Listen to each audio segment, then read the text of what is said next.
想喺市區輕鬆超遊半日，不妨跟開飯仔呢條油麻地路線，先同人氣貓咪壁畫打卡，再掃3間地區小店揾食啦。貓奴最幸福 moment 梗係同坐定定嘅貓咪影相啦。呢幅壁畫畫咗扮完靚嘅布偶同英短，筆觸細膩，影相出嚟好靚。打完卡就出發揾食啦。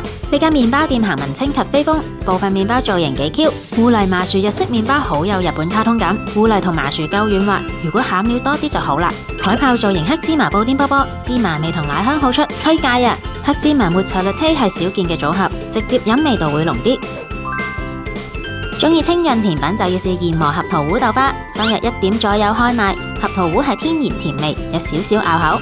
薏米銀杏豆花係住家健康 feel， 豆味好出，加冰糖糖水都幾清潤。呢間人氣牛雜店5點開鋪即刻有客，細碗牛雜有4款內臟，每款4至5件，足料入味又唔酥。